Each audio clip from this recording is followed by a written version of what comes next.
Hello again, it's me, three-quarter dead ex-convict, as I refer to myself in a moment of humour. You know, there's no use being afraid of what's ahead or what's been. It's been, and it takes you to where you are and where you may go from, where you've come from. If you can get that around your tongue or in your head. No, I was just thinking today as I'm going through my mind of my endurance, the 30 years that I served for the crime that I'm innocent of. And it takes me back to the Scrubs again and Jeremy Bamber. You know, he is a mass murderer who killed or was accused of killing, is found guilty of killing his family, six all in, the children, his mum and dad and sister and that. And they were horrific, killed, shot to death uh, one evening in the farm. Anyway, I met this individual, you know, in the Scrubs, and we used to get bits of puff and all that from each other. He had a wee forum with him, and used to get protected from the two lads. One of them, Terry, the crossbow killer, you know, as he liked to be known. He was doing a 30 wreck, and this other big neck, as he would say, with the forehead to go with it and the bald head and the muscles. Who'd look after him for the price he'd pay, because he used to get a lot of cannabis in at that time, as we all did, but that was the main commodity. So he used to pay the people to protect him, and also he used to get a lot of beautiful women up to see him. No, he did. He got a lot of letters, a lot of marriage proposals, girlfriends, all sorts of things. Notorious killer, and romanticise it in their heads. And this day, the lads come down from Peterhead, up in Scotland, when Peterhead was a proper prison where men were men, not with the nonsense scurry along the landings where men once walked, with the horrendous crimes stuck to them like labels of filth, guilty for the debauchery of their sick mind. Anyway, not that Peterhead, the Peterhead of old, with Jimmy Boyle walked, and you know, the true men who fought the system and endured life. But they come down for the visits, accumulated visits, where they save up their visits and come down to the English system and see the family for a month and have the visits and all that. And big Jim Kelly, one of my friends, he come down with others, and this night, you know, we ran out of puff. It was only the week before we lent Bamba an 8 ball, and we ran out of puff, so I goes up and sees him, and I'm like, "Here, Jeremy, here's a bit of puff, I'll give you it back," you know. In a day or two, you know, when the hours come through. And he's, "I'm not giving you anything, well, giving it all lads, she's not giving us nothing." I'm like, "What?" Anyway, he really covers it, so I thought that was an insult, you know, especially we give him some and have else before, a week before, and give him it at other times, as he has with us. So whatever was nipping his head, I did not know. Anyway, he wouldn't give us some like what? When got to go back, didn't you? I said, "With a blue do," his sorrowful face. I think I don't think so. So I flung him in the toilet, the recess. You know, it was in the landings part of it. You walk in, it's a recess with the urinals and that, isn't it? The shit, where you shite. You know, two half doored cubicles, you know, so they can see in the bottom of your legs and your head as you're shiting. It's absolutely sick and horrendous what you have to endure behind the walls of shame. Anyway, he flung him in there, and I just fucking took a matchbox off him that he had all his wee deals in, and went back down to the boys who had a smoke and told them about it. You know, I'm not happy about this. What the fuck?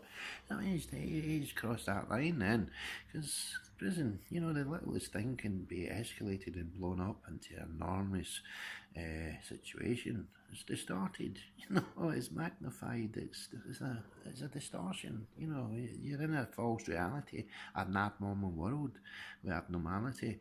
So, you know, this guy the next day with his long face and fuming at me, you know, because I took his matchbox of three deals, and he offered a threat, issued a threat to me. I'm like, yeah. And overnight, you know, I'm sitting there thinking, I'm like, "Oh, what a fucking idiot." And I spoke to the boys, and they said, "Well, you need to sort it out. You know, this guy is a mass murderer after all. You can't take that off him, because, you know, you don't know what he may do." So the next that night, you know, I went to bed with paranoia as my company and stewed all night. And I know I shouldn't, but the next morning, just as the officers were opening the door, they unlocked. and he opened his door, ran behind him, slipped in, and as he got into the cell, it's sort of still in darkness, just with a bit of light coming through the barred windows, and there he is, there's a shadow on the bed with his clothes over and all that, you know what I mean, blankets wrapped around him, and he's snoring away. I'm like, what? He's sitting in there, I'm like, what? He's sleeping. He's threatened me the night before, threatening anyone in prison, you don't fall asleep and stay asleep when the door's open, as he's just done. So I went and sat next to him in the bed, and I'm sat down and I'm looking at him, and he's snoring, and I had this spike on me that I took with me, and I just took it out and I just stuck it into his neck a wee bit, just a little bit, and I wiggled it, and I'm like, morning Jeremy, last night his company you sent me to bed with paranoia. I said, thank you. I said, this is the result. And he's looking at me like, oh, terrified. So I gave him his character, and I took whatever else cannabis and that he had off him, and told him if it happens again, you know, we'll take his matter further, whatever way he wants, you see, because you can't do that. If you're in an agreement with a firm, you don't just go and dictate your own terms after you've had off us and we didn't dictate no terms, you know, come on. That's wrong, that. You're forcing us into the situation. It's concluded in what you just endured. So I left, and he wasn't too happy about it. Anyway, he never done nothing about it, and Terry the crossbow guy and that kid come up and try to make something of it, but Jim and all that, they just told him to fuck off, dafties, you know what I mean? Fuck's sake, man. Protecting a fucking beast. What's wrong with you, you know? So I never went further. And that's my first time with Jeremy Bamber. And the next time I seen him, it was in Full Sutton prison. And I'm on my way to a visit, and I'm walking down the landing, and I've got 6 officers with me, because I'm Cat A high risk, and I've got my wee army of restraint marching me down to the visits. And as I look down the corridor, I'm looking at it, and I'm like, oh, fucking hell, there that Bamber, he's walking up with his army, because he's a high risk catty as well, and he's got his restraint with him. And as we're walking down, he's walking up and he's glaring at me, and I'm looking at him, you know, at the periphery of my eye, kidding on him, no looking at it like that. And as we came in level, as we're passing in the corridor, I just bang! Slapped him a cracking hook right to his jaw and laid him low, and he fell down, and all his screws looked down at him, looked at me, and looked at my screws looked down at him, looked at them, and then looked at me, and I just walked on. They followed with me, and the other screws picked him up, and he staggered back to the wing with a sore jaw. And never came of that, you know, because there was a lot of security there, so we couldn't continue with the altercation. But I got him a belter, and I got stories sent to me and threats sent to me over the years through the grapevine that, you know, he went to one prison and he was building himself up and at the gym and all that, and working out because he was going to kill me. You know, I was his nemesis, I became, and he was going to cut my throat and he was going to kill me in so many different ways that his psychopathic mind thought up. But nonetheless, he was going to kill me, Jeremy Bamber, the mass murderer. And that's a true story, and even to this day, we don't see eye to eye. Although he is saying he's innocent, and he had a big campaign and has got credible evidence there that needs to be looked at properly. But is he guilty or is he innocent? I don't know. I really don't know. I looked into the man's eyes, but once I did, there was fear in them that I put because of the situation where I woke him up sharply, as one may say. But that is the law of the jungle. I'm not saying, oh, I'm an angel, or oh, this or that. That's the law of the jungle. He could have done what he did to me, to a victim, to me, what he did. No, you don't take that chance. I'm sorry. And the landings with heavy feet, you can't take that chance. You can't, you know what I mean? You're mad. You know, you would be killed very, very quickly, or you would just become an empty bottom that echoes when you fart because it's been rode that many times where anti-convicts are having life and beyond.